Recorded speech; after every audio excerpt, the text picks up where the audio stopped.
I see oh my gosh, I'm going to have to start over again because clearly I've been talking. Can you hear me now? Can you hear me now? Thank you. Okay, here we go. We're going to start all over again. All right, here we go. My apologies. You got to see me do for a few minutes. Every time I think I'm going to get something worked out, there's a new kink, but this gives some people more time to join. All right, here we go. I am so excited that we are all here this evening. We are all part of this beautiful circle, each and every one of us. So thank you so much for joining us tonight. My name is Lisa Snyder. I'm a medium healer, and I connect with the beautiful divine source of love and light, and I refer to this beautiful energy as healing with the ancients. The divine source of love and light, I'm able to channel this through the use of my voice, and I also describe what I sense and feel through all the uses of my all the senses that I have, that we all have. And so this evening, we have a very special guest. Jane Asher has agreed to join us, and she will be joining us here shortly. We will be talking about her book, The Next Room. Okay, so just a couple of really quick announcements. Again, thank you for joining me. And for those of you who are here and regulars every week, thank you so much. I so appreciate you. And if you don't already subscribe to this channel, please consider doing so. And if you could consider liking these videos, if you do like that, it helps with getting the metrics out there. Okay, so next week, there will not be a weekly live stream or a live stream because we're going to be holding our private group sound healing circle. Details are on my website at lisasnyderhealing.com. Again, that's next Wednesday. And let's get into tonight's event. So our guest tonight is Jane Asher. She's also a contributing author to Gathering at the Doorway. This book was curated by Camille Dan. I was honored to be a guest on Jane's podcast, The Next Room. She also has a book, which we will be discussing tonight by the same name, by the same title. Looks like this, The Next Room by Jane Asher. And one lucky winner will be winning a copy, an autographed copy of the book tonight. So we will be holding that drawing here in a few minutes. If you are watching the replay, my apologies. You do need to be present to win. So to win, or to be eligible, all you have to do is make a comment in the chat box or say hello. It's going to be super, super simple. We'll be doing that here in a few minutes. Okay. One of the things that I like about what our next guest is sharing with us, there was a quote from her book, and in the book she wrote with her mother, "Please remember, if you are present in the moment, there is no wasted time." That really sat with me. And we are present here today to be a part of this beautiful circle, to be a part of the divine source of love and light. It is not an accident that you're watching this video live or at a future time or date. We are here gathering like kindred spirits, part of the soul family and the community. And I'm so grateful that you are here. Let's get started with introducing our guest. Jane Asher has always been a natural connector who has enjoyed a successful career in media and the music industry, most notably at major radio stations in San Diego and Santa Barbara, and Virgin Records based out of Chicago. She is definitely a professional. When you hear her speak, you will understand why. She has the beautiful radio voice. Her new book, The Next Room, and I understand she's already working on her second one, is a story transcending space and time of a relationship between mother and daughter that grew stronger through death. Written together, that means she channeled information. I love that because I do a similar thing with my voice. Written together by initially enlisting interpretation through a psychic medium, The Next Room takes us on a daughter's journey through learning eternal life lessons on forgiveness, grief, grace, gratitude, and the limitless love of all, God. The Next Room is now available at various retail outlets like Target, Barnes & Noble, Amazon, and other bookstores. All of Jane's contact information is listed in the description field. As I mentioned earlier, she also has a podcast with the same room, The Next Room. And again, I was honored to be her guest where we discussed healing with the ancients a couple of months ago. So I would like to welcome our guest tonight, Jane Asher. Hello, Jane. Hi. And I have you unmuted. Oh, good. Thank you so much for joining us this evening. It's such a pleasure and honor to have you here. And again, Jane is a co-author of, she contributed a chapter to Gathering at the Doorway and has this podcast. And this, again, for those of you that just joined us, the next room is Jane's book that she wrote with her mother, Betty. And Jane, could you tell us a little bit about your, share a little bit about Betty and maybe some of the signs that she has given you over the last couple of years? Well, first of all, thank you for having me. I'm very, very happy to be here tonight. It's been fun watching your shows, and it was just such a pleasure having you on and having you right on the spot do your Healing with the Ancients on my podcast. I got so many people got a hold of me after that, and they were like, oh my gosh, that woman, like, you can't practice that. That was for real. So I really appreciate that. So thank you. Thank you. My mother, I'm looking at her right now. I've got pictures all over the next room studio. Just a really positive, influential, lovely human being. She just lit up every room she walked into. People were drawn to her. She would be on the beach down in Treasure Island, Florida, and complete strangers would just walk up to her and they would just plop down in the sand and wanted her advice. It was like she had this mechanism that she just drew people in magically. And her thing was that she was super direct, never harsh or mean spirited. But boy, oh boy, if you didn't want to hear what she was pulling in, you'd better brace yourself. So she would always say, are you sure you want to hear what I have to say? And if your answer was yes, that was it. She would just let you have it, because people would, dump their problems in her lap. It was almost like she was like some kind of, I don't know, some kind of soothsayer, she was just had this energy about her, and people were very drawn to her, and she gave them very good, not advice, more like guidance, I guess. So that's my mother, just a fantastic, my best friend. I miss her physically greatly, but I do know that she's with me all the time. So I just had to adapt and learn how to love her while she has transcended, and pull her into my life and continue to have conversations with her. But you do miss, you miss the hugs and the phone calls and calling her up, asking for a recipe. She was a phenomenal cook. And so you just have to learn how to do it differently. So that is my fabulous co-author, best friend, mother, Betty Asher. I really resonated with your book a lot. You have some fabulous messages that are included in the book. And one of the reasons why I was so drawn to your book is that I have that kind of a relationship with my daughter. Very, very strong. My best friend, she would say the same thing. And so I understand that connection. I understand. In fact, when she was born, I remember looking at her and saying, you're finally here. And I love so many people in my life, but there is just a connection. There's just a bond. And I believe you mentioned in your book that you and your mother had some different lifetimes together, and you have this connection. So it wasn't like just a one-time experience. There's just a knowing deep within that there has been so much more. You have received some signs over the years. I know one of your chapters is labeled this. Do you want to talk about the coins that you have found? Sure. Shortly after she crossed, so she crossed over on September 31st, 2010. And okay, wait a second. Yeah. Say that again, please, in case people missed it. September 31st, 2010. Okay. So she crossed over, naturally. There's only 30 days in September, but there's a story about the calendar that happened, that she had happened to give to me.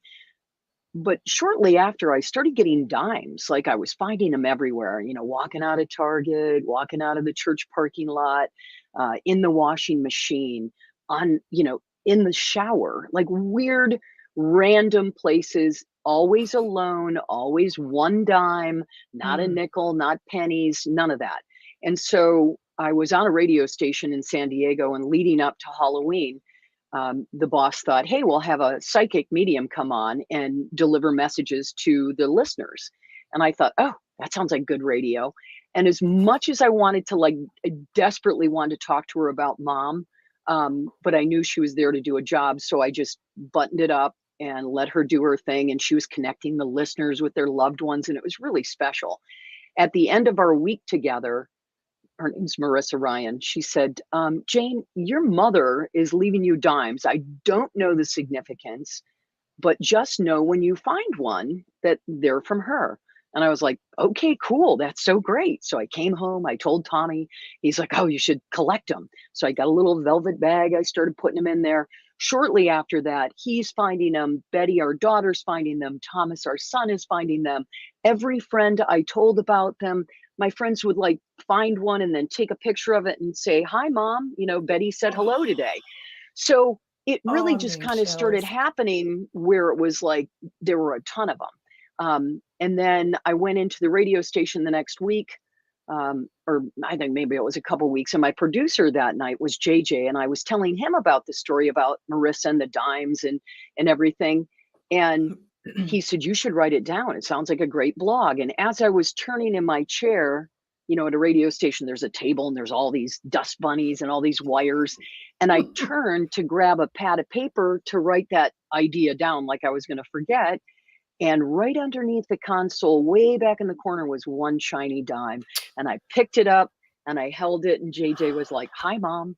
So that was just one situation. The dimes kind of got the floodgates started opening, where everybody in the family started finding them. And it was really lovely because we now knew that, you know, she could connect, you know, and that was just one instance.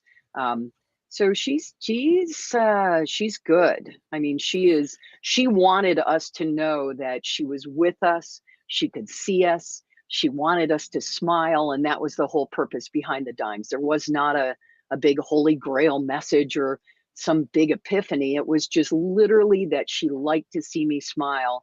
And I was so despondent after she transcended. I was just a mess.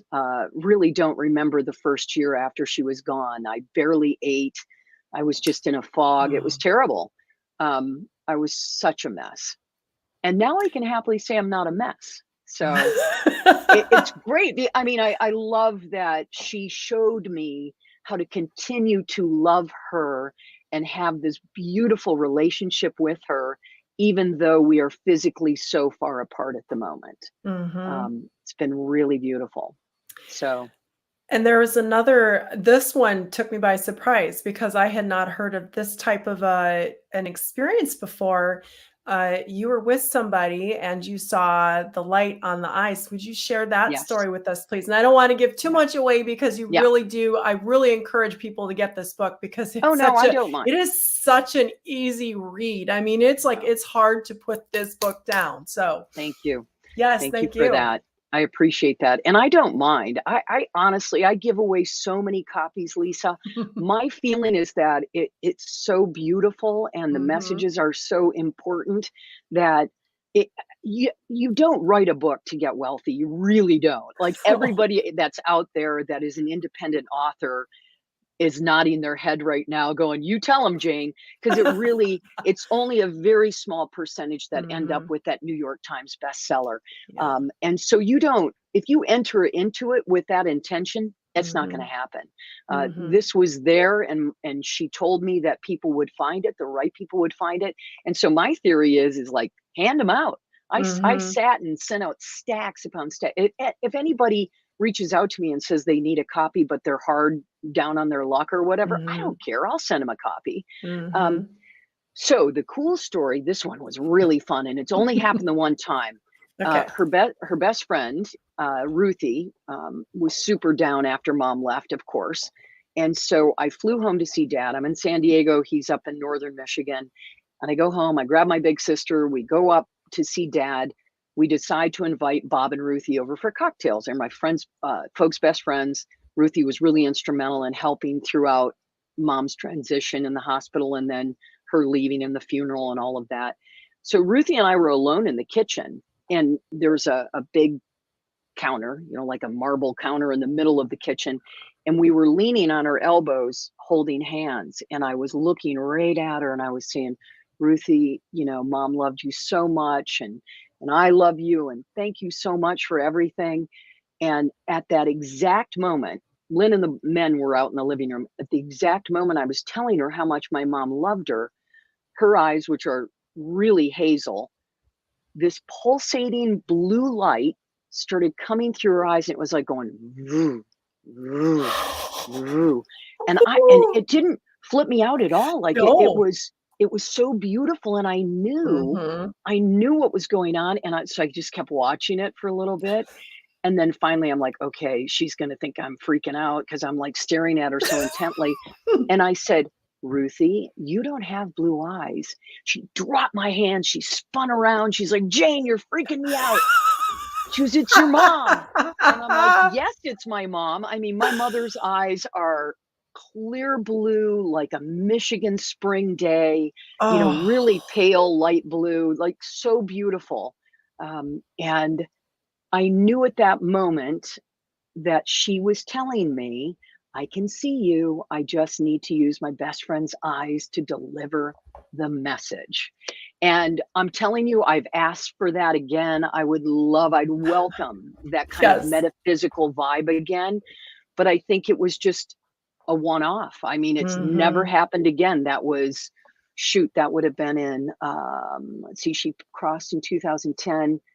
I think that would have been 2011, so it's been a long time. Mhm. But so beautiful. And I asked Ruthie's permission to write that chapter Yes. because she's like, absolutely. Are you kidding me? Mhm. And Ruthie is like one of those super beautiful spiritual angels, and she's really all about mystical situations. And so she got it.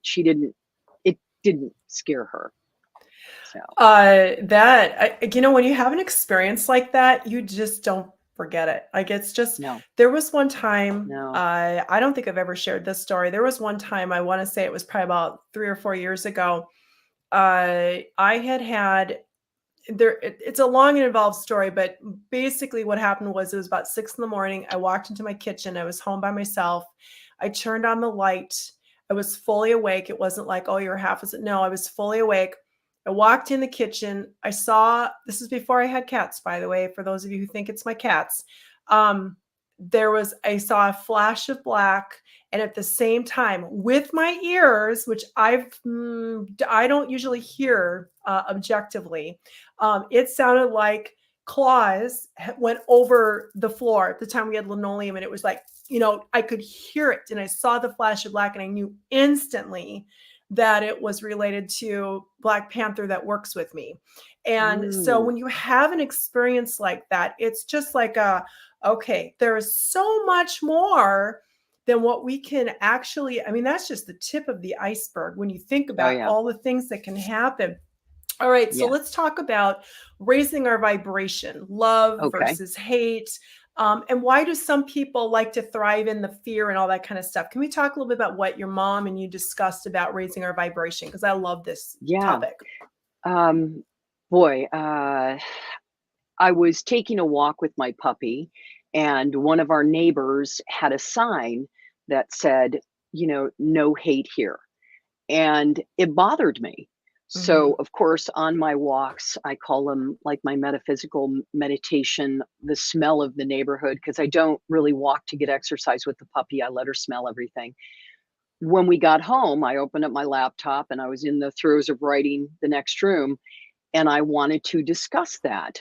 And she said, why does that bother you? You know, and I said, well, I'm thinking, you know, only love here sounds better to me. And she said, well, maybe that person is comfortable in the space of verbalizing it that way. You know, you're thinking Hmm. about this too much.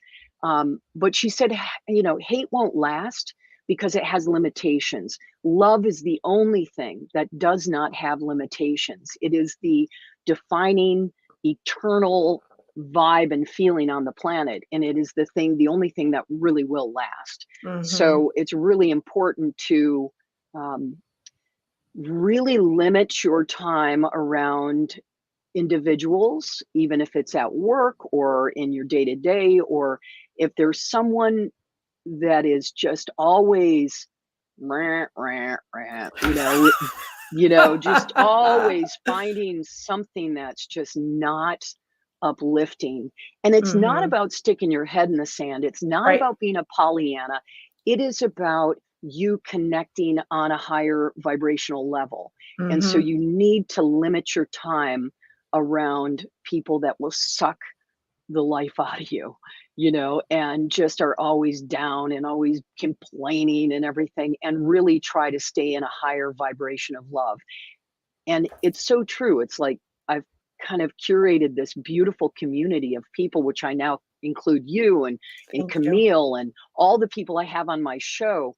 Um, they're either seekers, or they're developing their abilities, or they're reaching for a higher level of consciousness, and attaching to a higher level of love, basically, because that's what we're here for. 100%. And I liked how you mentioned in the book that your mom, Betty, mentions that some people feel more comfortable with the fear-based things. Yeah. And that and that really you're still loved. Like we've talked about that on this channel before, that the love and the light is still present. And then when I was reading your book, you're talking about how a person's in a box and they might see just their little perspective. They see a little hole, and maybe their perspective is so shrouded and so consumed with the fear-based stuff that that's going to make them feel more comfortable. But I agree with you that I agree with you. It's like I've said the same thing. It's like I'm aware that there's stuff going on in the world that doesn't make me feel good. I'm aware of what's on TV. I'm aware of things in the world. It's like you're not burying your head in the sand, but I am choosing actively. And I feel like you're the same way. And a lot of people who join us here, we're choosing to be part of the solution. And being part of the solution means bringing forth the love and the light and the peace, which is discussed in your book as well. And I think that's really important, because then we're helping to raise the overall vibrational frequency with that. So, what about there was an interesting thing that was mentioned in your book too. Yours and your mom's book was talking about how you can say unkind things and you can think unkind things. Uh, could you talk just a little bit about that? The power of even just our thoughts. Oh man, so powerful. I mean, Mm-hmm. honestly, I think, and what she was telling me, or the way what I was hearing that she was saying to me, is that it is almost a stronger vibration, because once you say something, it's out there. Okay. And then people have a chance to say, well, that wasn't very kind, or why did you say that? Or, gee, you hurt my feelings. But if you're not saying those things, and all you are is you're walking around and you're sending daggers of whatever it is, disdain, hatred, jealousy, any of those emotions that lower everything, the person on the other end is receiving that. It's you're handing them a big basket of nastiness, Mm-hmm. and we feel energy no matter what it is. If you're pushing out good energy, it's received. If you're pushing out nasty stuff, it's also received. So it's really, really important to, if a thought does come in, and we're human, right? We're all going to have these bizarre thoughts, or, Mm-hmm. we see somebody that's in Paris right now and we're not, and we're like, ah, how come they can afford that? That kind of stuff. And that's just your basic envy coming in. But if you Yeah. can observe it, like get out of yourself and observe your thoughts and go, well, that's not a very good one, and get rid of it, and then start thinking about something that raises your vibration. And usually gratitude is what will do it for me. I mean, I will start and just go through everything from my ugly gray carpeting that I want to replace. I'll start blessing it. I start thinking about all the people that have walked on that carpeting, Mm-hmm. my kids that have thrown up on that carpeting. And then all of a sudden, I'm not so angry about my ugly carpeting anymore. I'm giving thanks Mm-hmm. for it. So gratitude's really key to replace any of those bizarre, not so nice thoughts that you may be having. Mm-hmm. And that reminds me of something I just saw on social media the other day. And I love this. I just started doing this and it literally lifts my vibration. You get up in the morning and you can say, okay, universe, what do you have in store for me today? What exciting things are we going to do today? And I mean, just saying those words make me feel so good. So whatever it is, whether you're saying, and I agree with you too, Jane, gratitude, boy, you really, when you start thinking about all the things you already have and the love in your life and all those things, it's like it automatically raises your vibration because you're aligning with your true source. You're aligning with the light within instead of, when we're focusing on the negative, we're not focusing on, we're aligning with ego versus the Right. love and the light within. So I really like that. Okay, we talked about this already. So can we talk a little bit about, before I forget, because, oh my gosh, I cannot believe it's already been almost half an hour here. If you haven't had a chance to say hello in the chat box or in the comments, and I think most everybody has, please say hello if you want to be entered into the drawing. We're going to do that here in about 20 seconds. Jane has generously offered that when we get the books mailed to you, she's going to autograph it, which is pretty cool. And so if you want to, so we're going to do the drawing. Let's just do that right now. Here we go. Okay. So I'm going to share my screen. Let's see if we can do this really quick. Share screen. Oh, my mother will autograph it as well. Oh, perfect. I love that. All Yeah. right, we're going to share this. And we're going to do a drawing. All right, let's see who's going to win. And if my name pops up, well, my name shouldn't. Oh, it pops up. I'm not winning. Donna, congratulations. Yay, Donna. I think I already have your address, Donna. Congratulations, Donna. You won the book. Yay. Awesome. That's great. I see she got her hello in just in time. Oh, but she said hello earlier too. All right, so Donna, we'll get that book. I'll get that book shipped out to you. I'll get that. And we'll get this. So we'll be in touch. All right. So, perfection. Can we talk about perfection? One of the things you were talking about in the book was worrying about getting the message right. And in fact, I'm going to put these two together. Getting the messages perfect messages, making sure you're not making a mistake. And what about if the book offends others or how people are going to receive that? Because those are thoughts that we think about when we're going about our daily life or we're stepping out of our comfort zone. Could you talk a little bit about that, please? Okay, that's a two-parter. So it is a two-parter. Yeah, the perfection thing, she said, I just needed to get out of my own way. There's no possible way. Perfection, it's at such a high level. There's no way that any of us can even come close to achieving it while we're here in this human form. And so she just said, just be your own perfect self. Just speak from your heart. Open up and receive the messages, and you really cannot worry about what anyone else thinks, because if you do, it's going to cloud the message. She said, she kept telling me it was like, she said, you're getting better, but it's like, she said, it's like Cinderella, where you're trying to squeeze your foot into that shoe. She said, go barefoot. Or she said, sometimes it's like a hose that I was squeezing off the information because I was so in a panic that people would think, oh my gosh, this woman has lost her mind. She thinks she can talk to her dead mother, that, and all that would start doing a loop in my head. And then she would come in and just go, oh my gosh, get out of your own way. If you have the proper intention, which I wrote a whole thing about my intention for the book, and my intention is just to uplift and help people understand that they will never be shamed or blamed or punished for their decisions. It's all free will and everything. It's all good. Like, it's just, this is our classroom and we're here now. Just, if you can, try to be the best human being you can be and learn as many cool lessons as possible. And then when it comes your time to transition, it'll all be very abundantly clear. It'll be like, okay. I would like to add on to this before we talk about offending people, or your concern about offending people. So if you could, for those of us that are trying to develop our intuition, or we're in this line of work, or we're just wanting to communicate with our loved ones on the other side, or whatever it is, communicate with our spirit guides. I hope you heard what, I really hope you take to heart what Jane and her mom talk about in this book.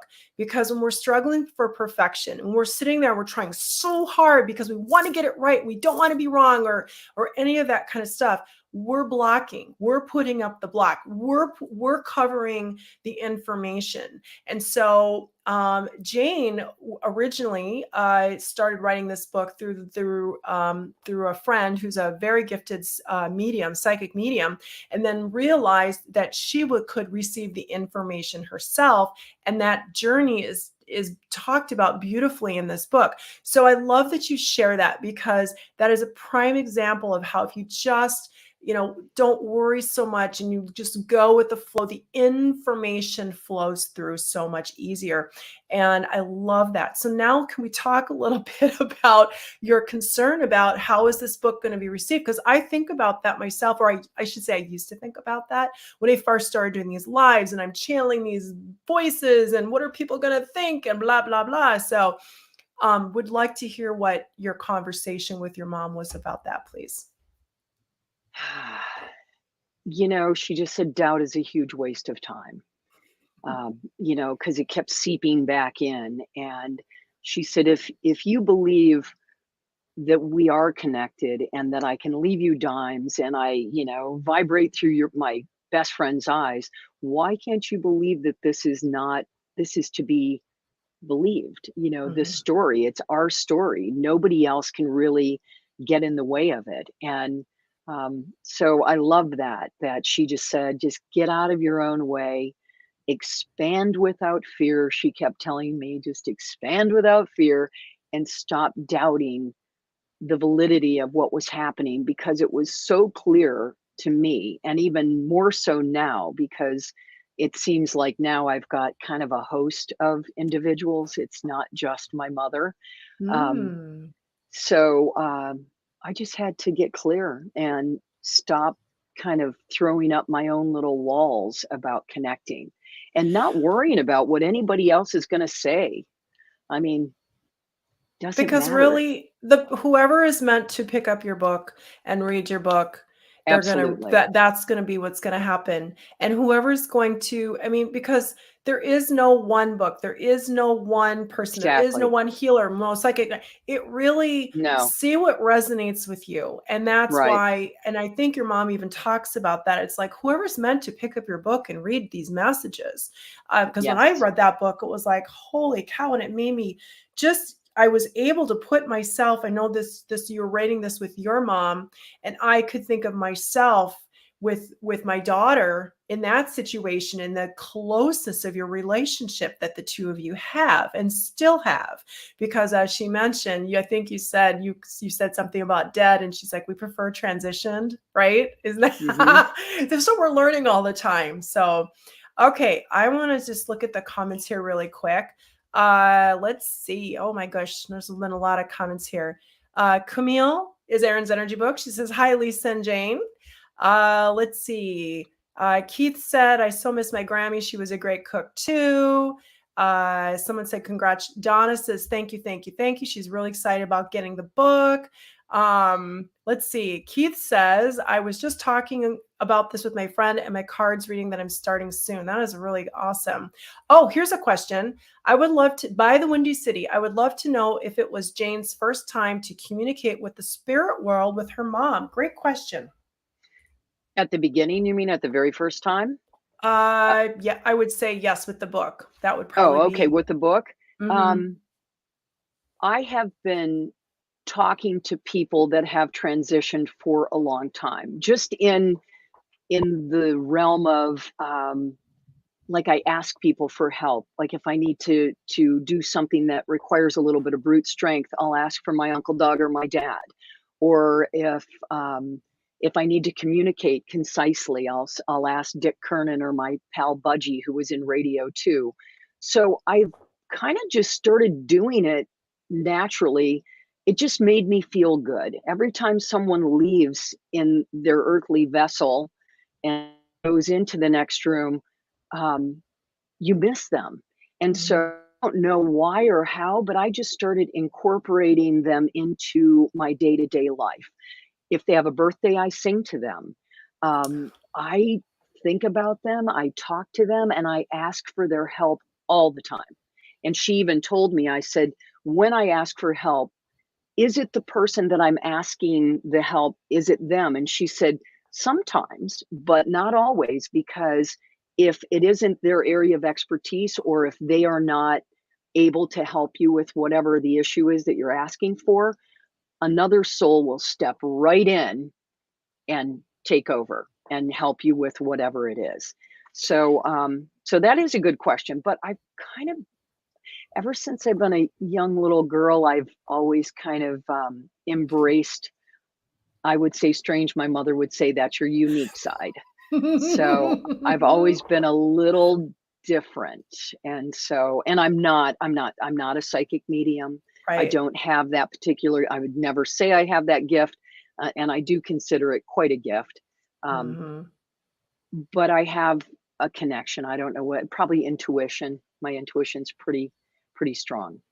Which we all have, and you've strengthened Yes, it, and, being in the absolutely. line of and being working in radio, I'm sure it probably helped you in your position too, as far as how being able to read, and connect with your guests and all of Yes. that, so, Yeah. Donna asks, we're running just a little over, I hope you don't mind. Donna asks, let's see, "Do you still find dimes? What other signs help you know she is with you?" Oh, that's a good question, Donna. And I asked her about that. She said that if you are, so say you're out and you're on a canoe on a little quiet lake in Minnesota and you're just kind of cruising around, and all of a sudden you think about your grandfather and a duck swims up to the canoe, it's a sign from your grandfather.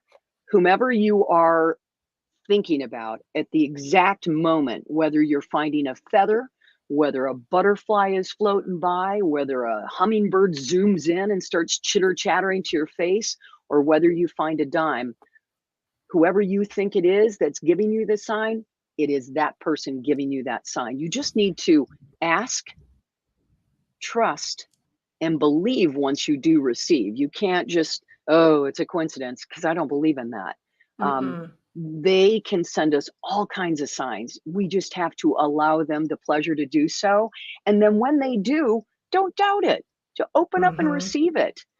So yes, I still, okay, let me show you. All right, this thing, this cool, this is filled full of Oh dimes. my oh, It's just, oh my I goodness, have tons of look them. at that. I don't I'm find them as often. Tom just found one, like he just said, come here, come on over. Was right next to his bed on his side. He actually finds more than I do now. And so the thing is, he'll go, my mom likes, or he'll go, your mom likes me better. And I'm like, yeah, all right. You know, so my daughter's been finding them a lot. Like every time she goes to the gym to work out, the Mhm. last two times, Betty, who was named after Grandma Betty, has Yes. found a dime. And so she'll call me to tell me, and I'll say, your grandmother, who worked out right up until she was 83 years of age at the gym, is telling you she likes to see you at the gym. And she said, I know, Mom, because Betty had to Oh, stop working out at the gym for a while and it really bummed her out. You yes. don't feel good if you can't work out. So yeah, she still leaves them, not for me as much, but because we're having this conversation, I'll probably find one in the next couple days. Jane, I wanna ask just one final question. I could Sure. talk to you for another hour, but we're not. We'll wrap things up here. Do I know that somebody's thinking about this question. Our loved ones on either side, do they care when we ask them for their help and their assistance? Do we bother them? We know they're Oh, busy, they're doing no. their thing. Do they No, no, are no, they no, af no. okay. There's no such thing as bother. They are in service. They are so blessed when we shout out their name or we ask them to help us, whether it's taking a lid off a pickle jar or, you're having a difficult time with somebody, maybe a family member, and you're frustrated and you just throw it out to them. They're in service. It's all part of their unique journey, and they aren't bothered because they're elevated. They are in Mm, the next room. They're plugged back into this beautiful stream of love. It is just love and pure, unbelievable. We can't even conceptualize because it is so magnificent. We have no earthly concept of how great it is on the other side. It is beautiful and perfect. perfect and Oh, loving. that is awesome. So I love that. I'm just going to put a couple comments on here. I love Jane's story since I first heard her talk about it. The Next Room is an amazing book. Yes, it is about awesome. Jane's Thank journey. you. This is a great conversation. Thank you so much, Jane and Lisa. Donna said she loves it. And Keith said, wow, I was just thinking about that, talking about the question that you just answered. So thank you for taking the time to do that. All right, everybody, we could be on here for a whole nother hour. We're going to be respectful of Jane's time. Thank you so much, Jane. This has Thank been you. such a pleasure and such a joy. Thank you to each and every one of you that joined us live tonight. And thank you so much. And I hope to see everybody in 2 weeks. In 2 weeks at the next YouTube live. So thank you, everybody. Thank you to our beautiful guest, Jane Asher. And one more time, this is her book, The Next Room. All of her contact information is in the description field. So please check that out. So much love and blessings. Thank you, everybody. Good night.